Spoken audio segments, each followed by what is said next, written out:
varias veces, fue candidato a vicepresidente de la Nación en el año 2003 en la fórmula con Carlos Menem y ahora está nuevamente en el Senado y siempre, lo comentábamos recién, muy ligado a los temas técnicos, a los temas de administración. Yo lo conozco hace mucho a Juan Carlos y me llama la atención que no tiene pasión por la rosca política, le gusta más hablar de gobierno y de administración, cosa que es no frecuente en la política argentina. ¿Cómo estás, Juan Carlos? Bienvenido. Bien, Carlos, muchas gracias por la invitación. Es verdad, tengo una pasión por lo que es gestión.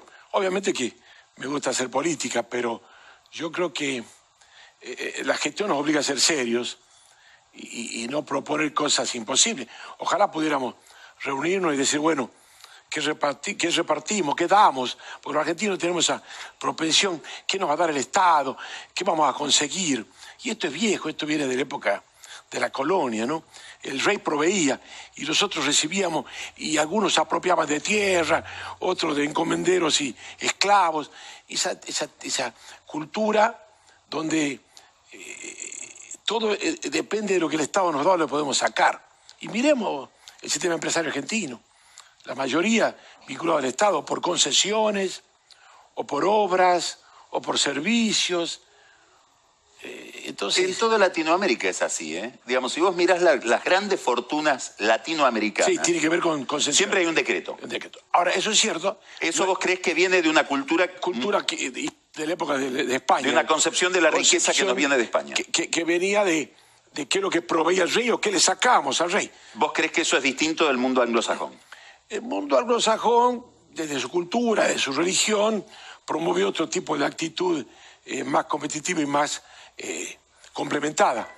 Ahora, tampoco voy a culpar a la gente acá. El Estado, culpa de tener ese tipo de Estado que protege sectores, ha ahogado miles de oportunidades y opciones.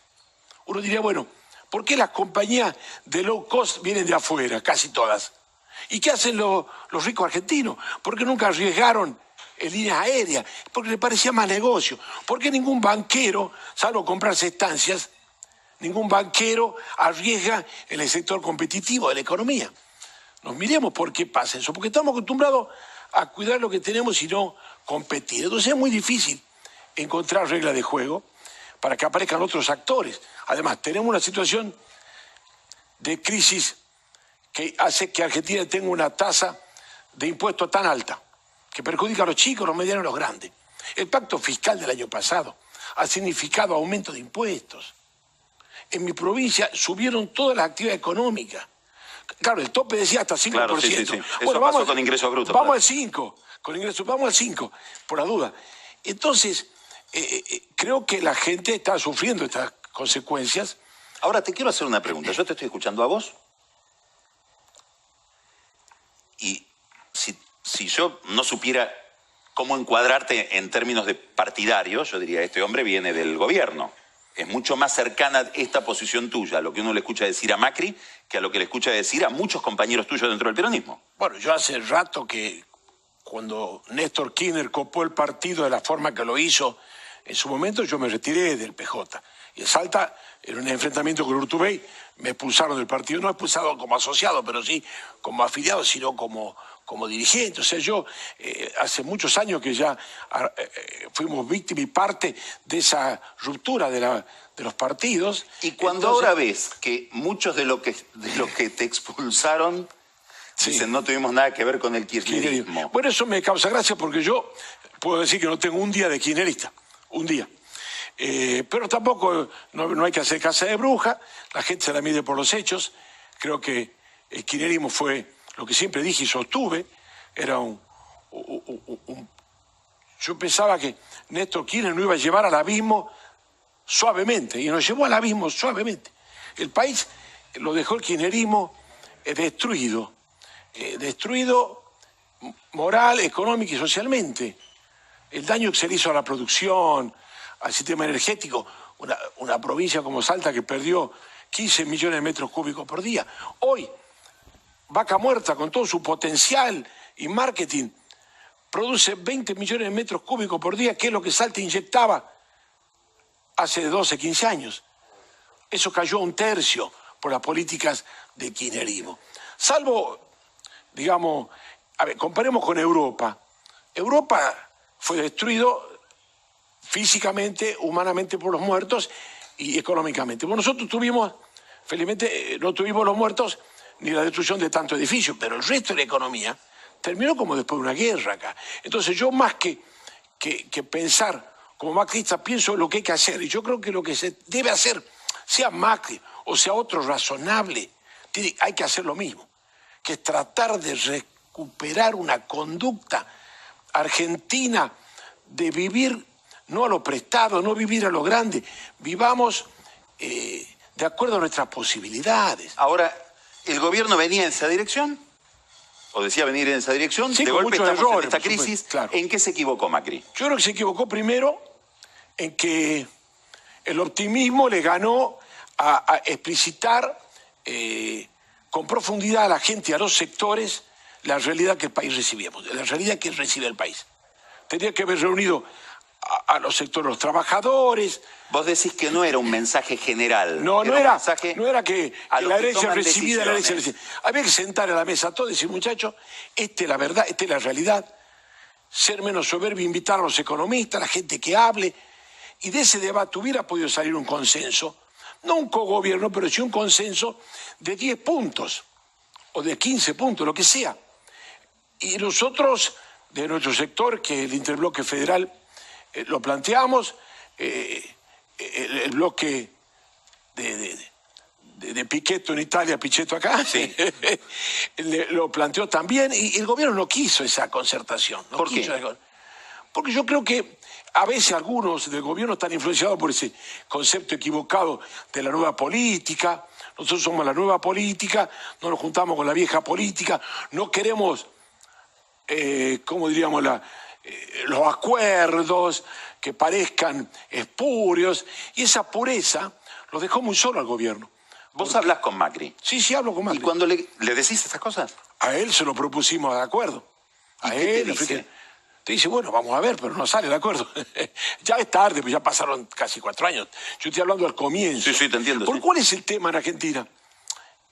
Es tan grande la desconexión entre lo que debe ser política de Estado, que todavía para algunos estamos discutiendo si el capitalismo es bueno o malo. Es el atraso nuestro.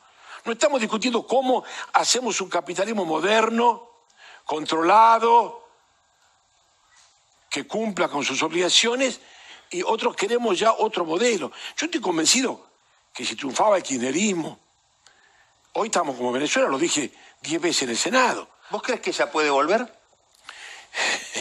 La gente es la que vota, pero sería un país muy extraño, donde todos los que están presos van al gobierno después del 19. Asumen todo. Se abren las cárceles, como si fuera la revolución de apertura de cárceles, rescatamos a todos los presos llamados políticos y van al gobierno. Y todos los que están en el gobierno van presos. Es el país que puede pasar. Es muy loco. ¿Puede pasar o vos creés que electoralmente es imposible eso? No, nada es imposible en política. La gente es la que decide. Puede pasar. Mira lo que está pasando en Brasil. O gana el hombre que lo va a liberar a Lula. Y lo Hoy las encuestas sí, de hoy en sí. Brasil, las de hoy, las Ya, de esta tarde, sí. dan que en cualquier escenario de doble vuelta no gana Bolsonaro Claro. y ganaría Haddad, que es el heredero de Lula. Sí, pero miremos las opciones. La otra opción es Bolsonaro, Sí. un xenófobo, Sí, neofascista. Neofascista. Entonces, no tiene la gente tantas opciones. Y por ahí termina el Partido de los Trabajadores ganando, y también se abren las cárceles para Lula, y al día siguiente puede ser de todo. Ahora, yo te hago esta pregunta. Yo entiendo perfectamente y casi te diría que adhiero a todo el sistema de garantías que hace que Cristina no tenga que ir presa. Sí. No soy de los que piden. Ahora, hoy estaba a la mañana con una persona muy ligada al exterior, digamos. Sí. Que está muy ligada, vive parte de su vida en Estados Unidos, tiene mucha conexión afuera, que me dice, mira, lo que no se puede explicar es que no esté presa. Afuera lo que te preguntan es por qué no está diría a presa. los americanos también que hay muchas cosas de ellos que no entendemos por qué A ver. suceden. Allá. A ver. Pues no voy a hablar de ellos, de todos los Ojo escándalos. que vos tenés parientes americanos, así que no, Sí, sí, después no sí, volvés a tu por casa. todos lados, sí. Por eso. Ellos tienen sus problemas y los resuelven a su manera.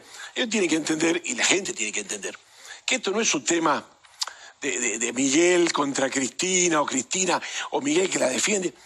Miguel, estamos hablando de Miguel Pichetto.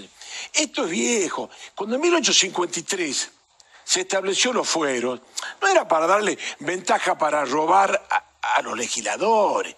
Ningún convencional del 53 hubiera imaginado este escándalo de la corrupción, que lo vimos, lo discutimos, lo acusamos y terminaron las pruebas evidentes en los cuadernos. Nadie imaginó eso. Era una protección, porque si no había protección, en el camino de una provincia a la capital en 1860, podía ir preso o muerto. Y hoy, en una provincia, si alguien te quiere acosar, te hacen 5 denuncias falsas y tenés 5 pedidos de desafuero. Entonces, en eso hay que ser muy prudente para cumplir con la norma, que fue modificada antes del 2000. Antes era, no se lo podían los legisladores citar, imputar, allanar, obviamente. No se los podía llevar a juicio y seguir el proceso. Por lo tanto, había que esperar a que termine su mandato para empezar el juicio. Para investigarlo y empezar el juicio. Eso cambió. Hoy, la señora Kirchner puede ser juzgada y condenada. Y cuando alguien es condenado no va a haber ninguna discusión en el Senado. Por supuesto que los tiempos son otros, nadie va a lograr una condena en un año. Pero bueno, si no nos apegamos a la regla, cualquier excepción va a ser buena después. Y yo sé que para muchos, yo no quiero creer que sea solamente venganza de ver la mortificación de la señora Kirchner presa. Yo creo que debe ser juzgada, tiene que cumplirse los plazos y no tiene que creerse como que es un aguantadero el Senado.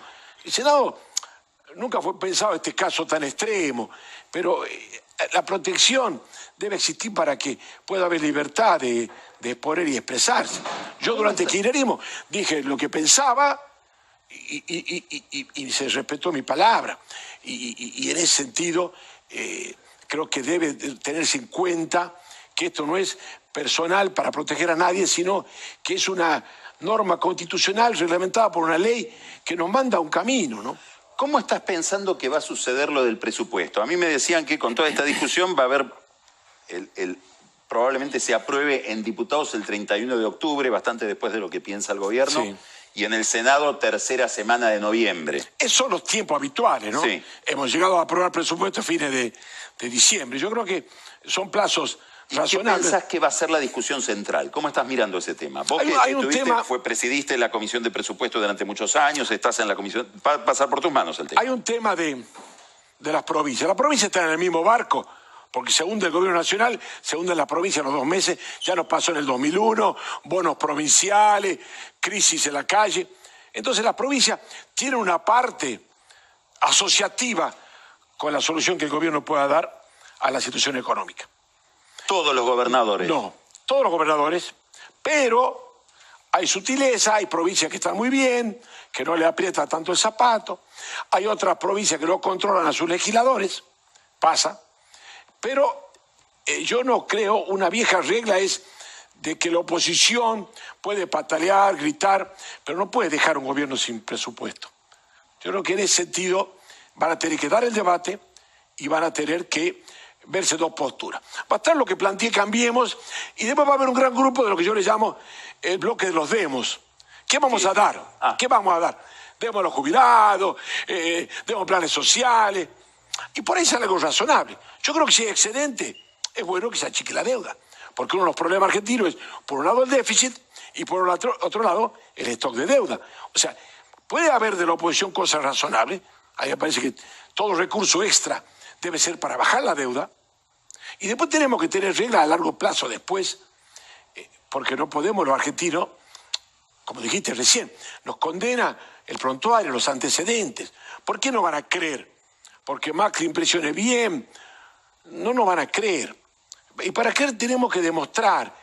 Grecia, 8 años tuvo bajo 3 controles. Nosotros decimos que nos controla el fondo, pero Grecia tuvo el Banco Europeo, a los alemanes que pusieron la plata, y al Fondo Monetario 8 años pisándole el presupuesto. Recién se lo liberaron hace 2 meses.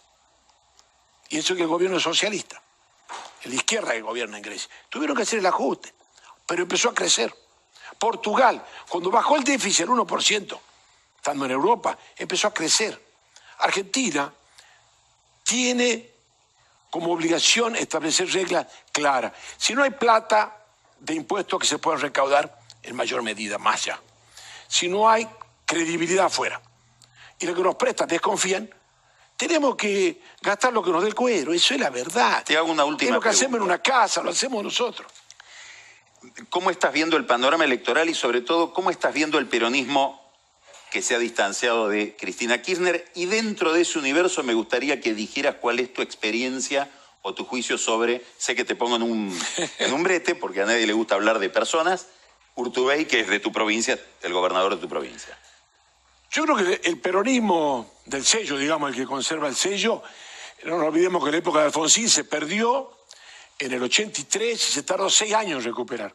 O sea, creer que el PJ puede en menos de 6 años recrear una visión, recrear una acción, recrear un programa, es exagerado, eso es exagerado. Pero como hay elecciones, ese sector va a competir seguramente con Cristina Kirchner candidata, que creo que... ¿No le ves un gran destino a ese sector? No. ¿Pensás que antes que ellos están Macri y Cristina, por poner tres grupos? Está Macri y Cristina, no digo cantidades porque eso va a ver con el tiempo, y después un sector que está Urtubey, Pichetto, Massa, con lo cual yo tengo más contacto con Pichetto y con Urtubey, con el cual obviamente dialogamos, después de haber estado en el caso de Salta enfrentado varios años, y también de haberme peleado a veces con Miguel en el Senado en el época del kirchnerismo. Creo que ellos tienen que recrear un espacio, y eso implica también establecer ciertas reglas entre ellos. ¿Qué partidos van a usar? ¿Cuál va a ser el frente? ¿Van a ser internos o no van a ser internas? La mejor forma que yo veo que ese sector, llamémosle no kirchnerista hoy, para tener éxito es organizar un método que la gente diga, bueno, estas son nuestras opciones, y después expresar una idea. Expresar una idea que también es cierto que si se queda muy en el camino, no somos muy peronistas, pero tampoco somos muy macristas, por ahí nos quedamos en la avenida esa, que es un punto muerto. Yo creo que ahí es donde debe haber una propuesta superadora. ¿Y vos ves que conceptualmente eso se está elaborando o ves ahí un vacío? Veo 3 figuras o 4 dando vuelta, haciendo la suya de andar, moverse, trabajar, pero no veo todavía que haya podido decir nos vamos a presentar con esta regla de juego, va a haber interna en las PASO y tenemos una propuesta de X puntos. Hay tiempo para hacerlo. De acá hasta el año que viene, hasta fin de año, hay tiempo. Pero creo que lo ideal sería que esa fuerza también tenga cierta organicidad, ¿no? Activos y pasivos de Urtubey como personaje político, como dirigente político. Bueno, creo que el activo de él es la habilidad para hacer política y el déficit es que él mismo lo dijo, no se dedicó gran tiempo a la gestión. Entonces delegó muchas cosas, la provincia deterioró presupuesto, entró en déficit después de años de superávit, que lo están corrigiendo ahora con el nuevo equipo económico que tienen, que es también mucha de la gente que me acompañó a mí. O sea que están volviendo por el camino de tener una provincia ordenada. Pero en política hay que reconocerle que tiene una habilidad Urtubey. Siempre te digo última y ahora viene en serio la última. Ahora que dijiste esto, en términos más generales, ¿qué responsabilidad tienen los gobernadores en la situación fiscal de la Argentina? Porque siempre estamos mirando el presupuesto nacional. Sí. Y si vos mirás las provincias, el descontrol es de todos. Lo que sí a veces se achacaba en otra época, bueno, que La Rioja, que Formosa, eso es moneda. El 80% del déficit nacional lo aportaba la provincia de Buenos Aires, Córdoba y Santa Fe. Esa es la verdad. No digo hoy, pero históricamente, yo lo tomo 10 años, cuando había el aporte, hay un déficit de nación y un déficit de provincia. Es el total del déficit público nuestro. La parte de la provincia, el 80%, correspondía a las grandes provincias. Yo entiendo que está mejor gobernada ahora, que tienen la voluntad de corregir las cosas en la provincia de Buenos Aires. Siguiendo tu trayectoria, siempre fuiste un actor muy importante en el armado de coaliciones de federales, digamos. Sí. En tensión con la provincia de Buenos Aires. Siempre. Porque ¿Cómo la mirás a Vidal hoy? ¿Qué representa Vidal en tu cabeza? No, yo creo que es lo mejor que le puede pasar a la provincia de Buenos Aires.